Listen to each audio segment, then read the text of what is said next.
Strictly here with a new WoW video, and today I'm going to be talking to you about the Holy Paladin changes for 9.1 point whatever the fuck it is now, I don't know. Let's just make it easy, simple, and fast, because it's very hard for me to make videos at the moment. I'm very tight scheduled, but I do care, and I do want you guys to get the best out of your Holy Paladin. So let's just do a briefing of what's going on right now. I'd say Holy Paladin is the second worst healer in this patch. I think Mistweaver is slightly worse, and I'll explain why. Mistweaver really has two defenses, and they are garbage. Holy Paladin has the option of 2 bop immunities, a bubble, a file. They've got their Save by the Light. The only thing a Mistweaver has that a Paladin doesn't have is a way to keep mana for a long time. Paladins tend to lose a lot of mana very fast. So that is the only downfall between the two that keeps them close to each other on the bottom of the tier. Okay? I play both classes, and I'm about the same rate for both of them right now. So I feel like it is basically... that's how it feels for me, okay? Holy Paladin do have obviously some options. They are still quite, I think, decent in 3s compared to 2s. In 2s, you're going to have a hard time, especially versus those rogue Holy Priest or BM Holy Priest or the... who else do you reckon? Maybe the Warriors? Maybe. No, you should be able to cut Warriors quite well. Again, it's situational. It depends how good they are, I guess. But when you're losing mana, it's very hard. Alright, let's go straight into it. I'm going to go straight into my speculations and talents. So, first things first, you always want to have Bestow Faith. Don't even worry about the other two. I'm not even going to talk about them. This is what you pick, okay? Always pick this. Reason why, you always get Holy Power every time you use it. It costs nearly fuck all mana. Okay? You can use this if you really want to, but you're going to lose Holy Power. Okay? Your choice. 25 row, Save by the Light is always the pick. I don't even want to argue with you about it. It is what it is, okay? Just pick it, okay? It's good. It gives them a 9,900 absorb shield whenever they drop below 30%, and that's every 1 minute. That is a big thing, I think, especially when you're around 44k health, okay? That's big. You can use Judgment of Light, but I don't recommend it. I still think this is better. 30 row, Fist of Justice is the go-to. Blinding Light if you're with a mage, because you can Blind Light, then he can use Ring of Frost, then you can Hodge to secure a kill. Okay, it's just setting up a burst combo. He can polymorph off a blind. Okay, Repentance, you can sometimes use it against a Holy Paladin, but for everything else, I don't recommend. The cast is too long. It's very hard to pull off in these types of comps, especially now because the games are a lot faster. When you're playing with like melee teams, like say like you're with a Demon Hunter, for instance, Fist of Justice is going to have the best value. When you're staying range and the DPS comes towards you, you're going to obviously use your Hodge. Hit the Demon Hunter can come across, burst, kill. Hodge is so nice because you're going to get a full value out of it. You're not going to cross DR. If you're, like, say for instance, here's just an example. You go, like, you're using blind with the Demon Hunter, for instance. They jump over to you, you blind, okay? Then the Demon Hunter comes over to use the burst, stun to burst. You start to lose some time because blinding ends up being in DR. You lose time in your stun, so forth, okay? I just recommend Fist of Justice for everything. It is just so good. You're always going to burn through Holy Power with WODs. Okay, WOD means Word of Glory. If you're not aware, Word of Glory is this spell down here. It's like the big thing for Paladin. It is a free cost healing spell. You want to always get as much Holy Power as possible. You want to reserve at least 2 at a time in case of some dirty situations. But this is the spell that you always want to have, okay? I just recommend it for everything, okay? 35 row, Unbreakable Spirit. It's very good. I usually will have this on all the time. If I verse a DK, like Death Knight, I will use Cavalier and I will use Hollowed Ground instead of Ultimate Sacrifice, since they're always going to try and pull me in to group us both. The reason why I'm using hollow ground is when he grips me in, I'll hollow ground to remove the slow, I will hodge him, and then I'll cavalier far away. Okay? This is also very good for your partner. It will dispel the slow. He can also get away, making it very hard for that DK to grip both back in. Okay? Just keep that in mind. You can literally kite a DK for fucking ages with this.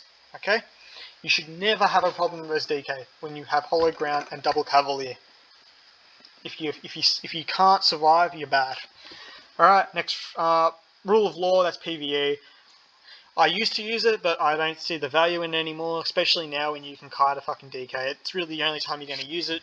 I don't see a value in it. It's more a PvE spell.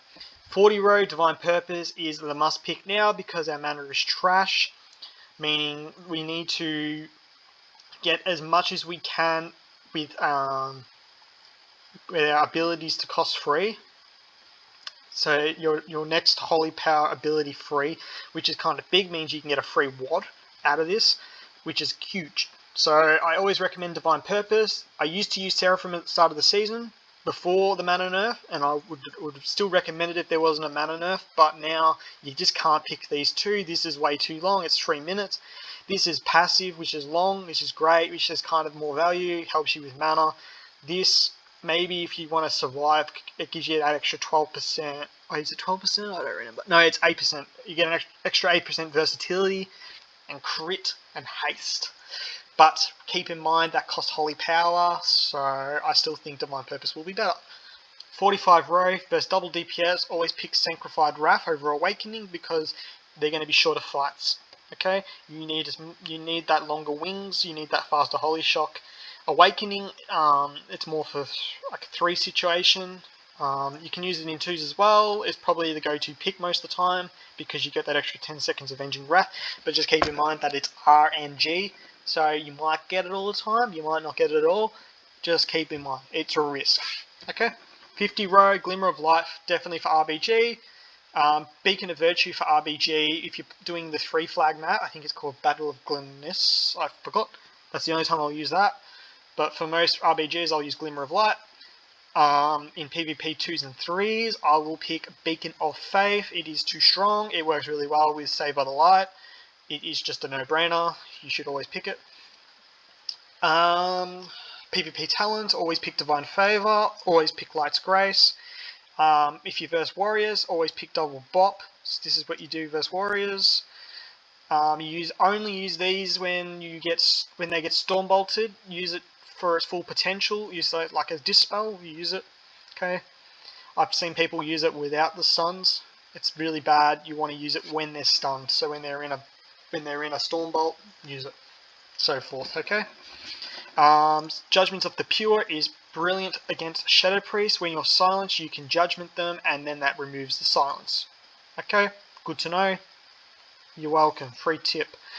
Ultimate Sacrifice still has quite a great value. I like to use it for most of my games. But when you think someone's going to train you, then obviously go for the bops because you get the freedoms. I rarely use Cleanse the Weak now because I rarely use Holy Light because the meta itself, it's pain in the ass. I still use Holy Light. Like when I use Divine Favor, then I'll Holy Light because you get a 15% damage reduction. Pretty sure. Yeah. So whenever you use Holy Light, you give your ally a 50% damage reduction for 5 seconds. That can sometimes be quite large. So you always want to use that when you use Divine Favor, and then just keep Flash of Light. Okay. What else? The other ones are trash. Kyrian build, I am currently max renown at the moment for this week, so I've gotten all the spells now. I know what they're doing. So you've got the skill capped tree. I've tried it out. It is quite good versus casters, I will admit. So if you're versing a team like an RMP, this is quite a nice build. Just gonna say, very nice build. Heals really well. The reason why they picked it is mainly because of Path of the Devoted. So when you recover from a loss of control effects, you take 20% reduced damage, and your movement speed cannot be reduced below 90% for 5 seconds. This is quite a large thing, and this is every 30 seconds. So this is quite a big, like when you're taking 20% reduced damage every 30 seconds, this is quite a big thing. You also got the buff here as well. You get the 10% intellect and stamina. This is big too. I think this is the go-to for most games. You can also go this way, get the light sparting for the extra divide speed duration, and get the restore tick over time for 10 seconds, which is also quite nice. So yeah, this build works quite well. In 2s, I usually use the Kalea build. This is the way I go. The reason why I like it is because when I play with the file, if I verse against a rogue, for instance, like an assassination rogue that's got the poisons, this is very nice because it removes the disease, curse, poison, bleeds effects for 8 seconds on you and your ally. It also gives them a damage reduction for 20%, which is quite a large amount. Okay, you also give them extra crit. You get them like 5%. Yep. And also, this painful bearer is quite strong, so this needs to be dispelled, and it can also be a pain in the ass for their healer, because if they're using dispel to remove this, then you can shackle them. So this is kind of like a nice little way to push them to use dispel to shackle. Okay. You can also go for the extra 6% crit, so you can go this way. You can go. You'll get 3% crit on a target above 90%, so you get 3 there, and then you also get 6 there, so that's 9%, 10, 11, 12, so you get 12% crit on this way. I don't really see the point in it. Like, if I'm going to need crit, I will just use Holy Shock, the Focus Light, and I don't see much of a difference. This is why I like this way. I just think it's better like this, but again, it is still a lot of crit, and I'm not going to lie, it's a lot of damage. Depends what you're wanting to do, okay? It's very dependent on what you're running with and what you're doing. But I still recommend this one. Then there's the Mitacados, which is a really strong 3s build. The reason why it's a really strong 3s build is because every time you use your Divine Toll, you'll save 8 seconds per Divine Toll, which is to me quite a large amount of healing and damage. Well, it's not really much the damage, it's more the healing. When you've got 8 seconds, you know, that's a lot.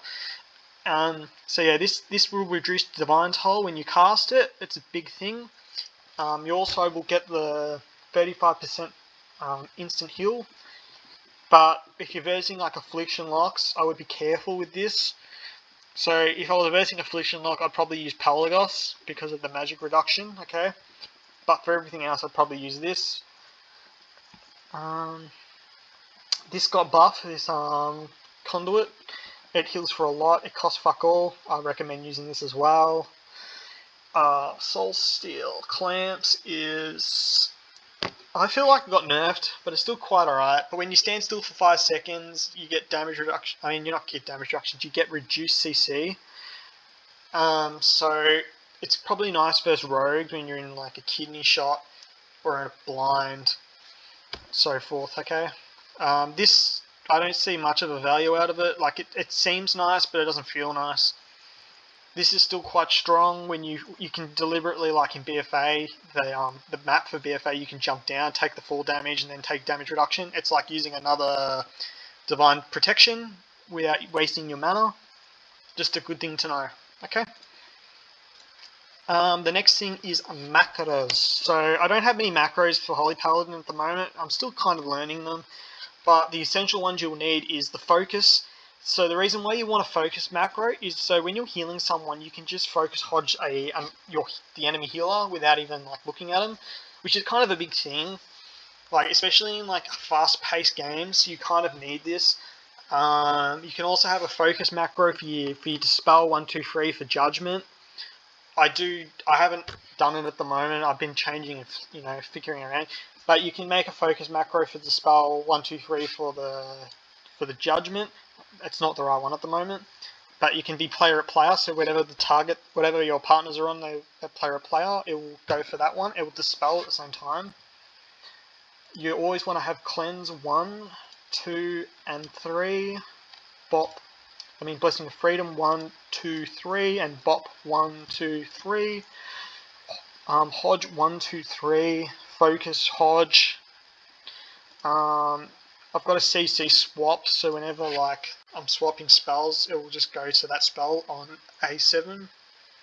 instead of me manually, dragging it across, The aura, which is kind of nice. So like for RBG, for instance, like say like this guy's screaming aura mastery, you can just basically swap it without even clicking on your frame. It's kind of good. Like if you have a look here, I'm swapping it without even clicking my frame. This is very nice. It's very situational. If you got a booming, you can just go here. If you need the damage reduction, you can just swap back after aura mastery, and then yeah, it's nice. What else is there? Not really much more to really tell you guys. For gear stuff, like you can get the aspirant stuff. That's quite strong. So in arena it goes to 229. So if you don't have like the Unchained Gladiator stuff, you can still get this gear. It's still quite good. 229. So it's better than the last season's duelist gear, which this one. This is just an example. This is 226. It shows higher stats out of arena, but when you're in arena, this will have more value. This will go to like 88, I'm pretty sure. Okay. So yeah, I hope this is kind of giving you some help. For legendaries, I still recommend Shock Barrier now. When it's max level, it still heals for a lot. You can still be inventive with Influence of the Sunwell. So, like, it's still good. Like, I still use it versus casters, but I still think Shock Barrier's just got the edge on the others. Especially, like, if you don't want to make another legendary, you just want to make one legendary, just make Shock Barrier. You just save a lot of time. Especially now, Soul Sinters cost a fortune. You don't really want to fuck around, You can still get away with Reigns of the Endless Kings. That's still quite a nice spell. But I still think Shock Barrier is the way to go, guys. Okay, I hope this has helped you. And yeah, if you got any questions, feel free to comment below.